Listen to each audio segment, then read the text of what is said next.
Hello my dear children. Children, we will continue with the study of our vectors. Last time we studied the sum of two vectors when they were written in their unit vector form. Now we are going to study sum of two vectors by graphical method. And in the process we will study parallelogram law and triangle law. Addition of vectors.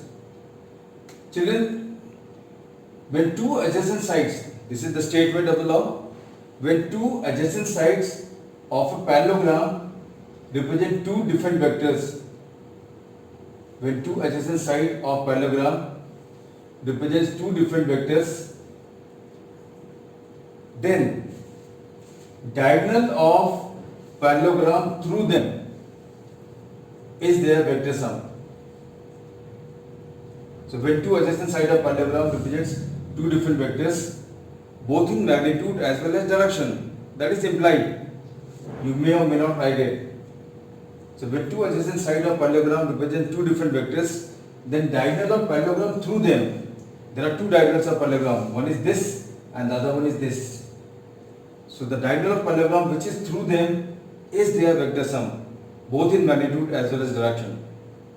Length of this vector A represents its magnitude and direction of this arrowhead represents its direction. Length of this vector represents its magnitude and direction of this arrowhead represents its direction. An angle between these two directions is what is theta, that is angle between the two vectors.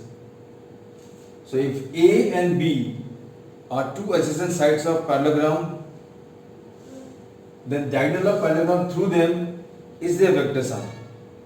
This is parallelogram law, and this C is mathematically written as A vector plus B vector. This C is called as vector sum and also it is called as resultant vector. See, all the three vectors A, B and their vector sum C, all are vectors in opposite order.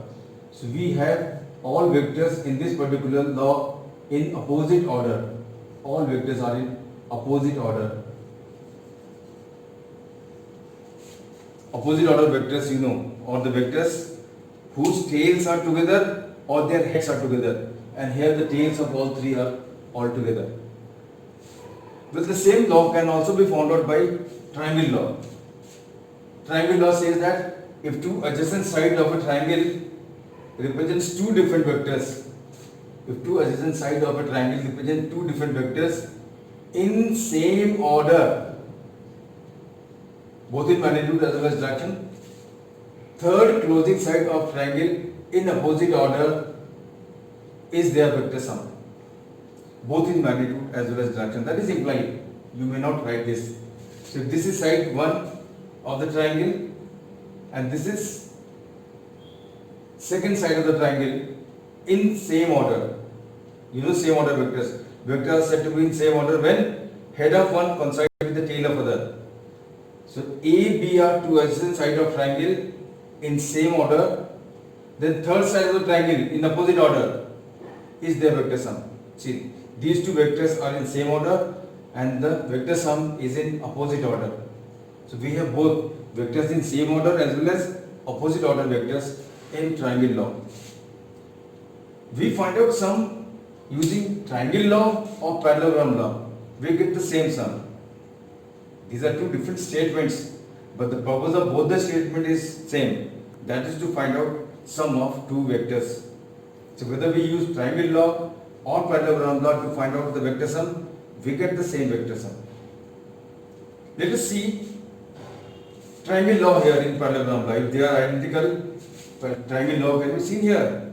See, if this is vector B, this is a parallelogram, you can complete the parallelogram, you draw a line from here parallel to B, you draw a line from here parallel to A and make this diagonal, this is parallelogram. Well, if this side has certain length, so this side will also have the same length, opposite sides of parallelogram are of equal length. And if you make an arrow here like this, what is this? This is vector B. This vector has same length as B and they are in the same direction, that is parallel to each other. Or you have already studied in lecture number 1 of vectors, law of transportation of vector. This B can be shifted parallel to itself and drawn here. So when B shifted parallel to itself drawn here, what do we get? This is one side of the triangle, this is the other side of the triangle in the same order, and this is the closing side in opposite order. So A, B and sum is C, or A, B, the sum is what? C. So you can see here triangle law also. And here you can see parallelogram law. If we draw a line parallel to base, and if we draw a line, parallel to this side,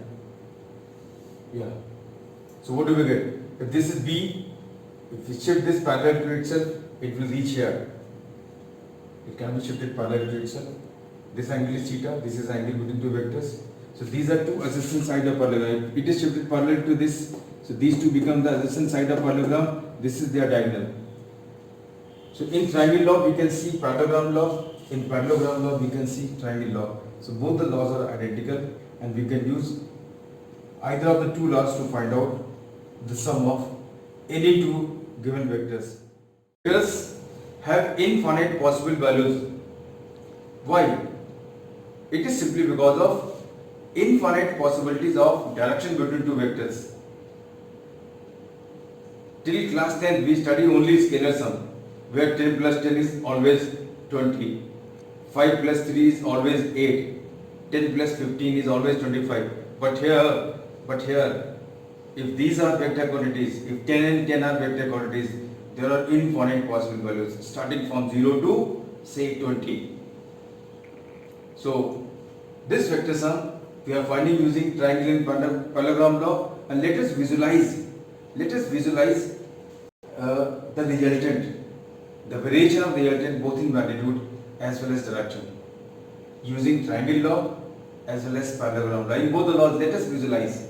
See, if this is one side of a parallelogram, this is vector A, this is vector B, this is vector B.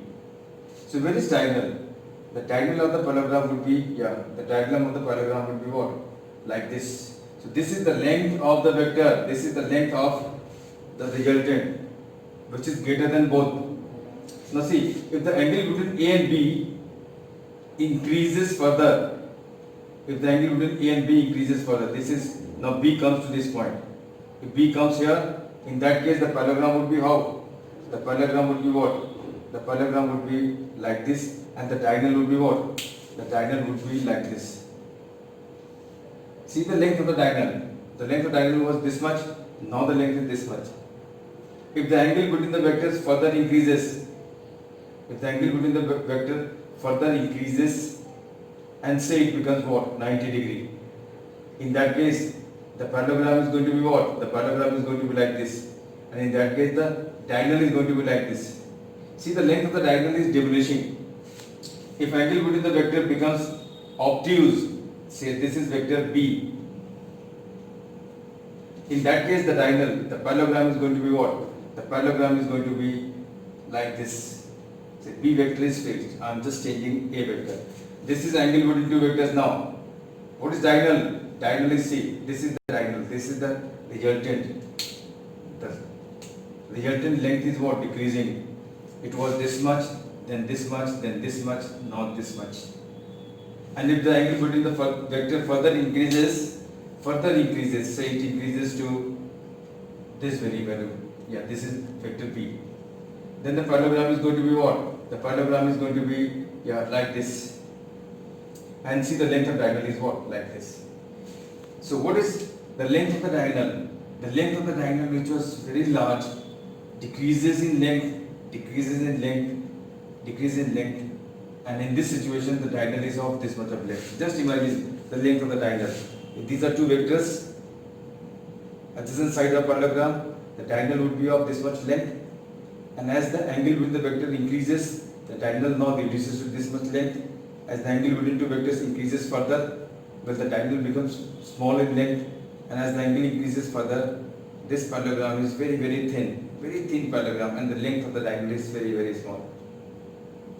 So as the angle between the two vectors is increasing, the length of the diagonal is diminishing. Not only its length, the diagonal of the parallelogram is diminishing not only in length, it is also changing its direction. Likewise here in triangle law, If this is one side of triangle, this is other side of the triangle. This is the third closing side, very long, and as the angle between the vectors goes on increasing, the third closing side, see, diminishes in length, diminishes in length, diminishes in length, diminishes in length. So try to visualize the length of the diagonal or length of the closing side as the angle between A and B is varied, and you will see that the diagonal not only changes in length, the third closing side not only changes in length but also changes its direction. So the change of the length of the third closing side or change in the length of the diagonal of parallelogram denotes the change in the vector sum of the two given vectors. Let us work out few numericals. Triangle law or parallelogram law to work out just two numericals. So numerical number 1 of the day is, what is angle between two vectors? What is angle between two vectors if their resultant is equal to either of them? What is angle between two vectors if their resultant is equal to either of them? What is angle between two vectors? Say the vectors are A and B. So what is angle between two vectors A and B if their resultant C is equal to either of them? That means C is equal to this or this is equal to this. So C can be equal to A or C can be equal to B. This is not possible for a vector. If C is equal to A, it cannot be equal to B, and if C is equal to B vector, it cannot be equal to A. These are two different vectors, non-zero vectors. So what is this equality which is being talked about here in the question? What is angle between A and B if their resultant is equal to either of them? That means C is equal to A or C is equal to B. So this equality which is being talked about in the question, equality of C with A or B, is the equality of magnitude only. So what is this? The value of resultant C is same as the magnitude of A or magnitude of B, or say magnitude of C, A, B, all three are same. So what is angle between A and B? We can work out this numerical using triangle law or parallelogram law. So this is vector A, this is vector B, and the resultant C, that is the closing side, is equal to this as well as this. So if the vectors are like this, this third closing side would of course be longer than both. As the angle between the two vectors further increases, see the length of the third closing side decreases, decreases, decreases, decreases, decreases, decreases, and at certain angle this side would become equal to the third side. See, I am applying triangle law. This simply means if this is one side of the triangle A, the other side of the triangle has to be in this direction. Only in that case the resultant C would be equal to either of them. This is A, which is X, this is B, which is also X, and the resultant C can be equal to X only when B is like this, not like this. This is also C, and that is also equal to X. This simply means it is becoming an equilateral triangle. So these angles are going to be what? 60 degree, 60 degree, 60 degree. So what is angle between A and B? Angle between A and B, well, in the very first lecture, that is lecture number 11, we discussed about angle between two vectors. So what is angle between A and B? This angle is 60. The angle between A is angle between their directions. So direction of A is what? Like this. Direction of B is like this. So angle between A and B is what? Yeah, 120 degree. So angle between vector A and B is 120 degree. We can work out this numerical using parallelogram law also. See, this is one side of parallelogram. where should we draw the second side so that the diagonal is equal to either of them? So as long the second side of parallelogram is perpendicular, the diagonal would always be greater than both of them. That means the second side has to be somewhere here.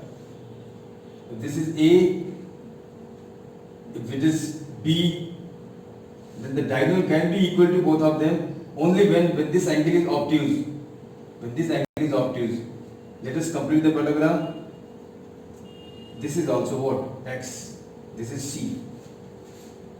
If this is X, this is X, so opposite side would also be X. This is X, this side would also be X. Now, if these two sides are X, all the sides are X each, that means this is an equilateral triangle, this is also an equilateral triangle. That means these angles are going to be what? 60 degree each. What is angle between A and B? Angle between A and B is this angle. And what is that angle? 60 plus 60 is what? 120 degrees. Please work out this numerical on your own. I am not using any mathematics. I am just telling you the graphical method.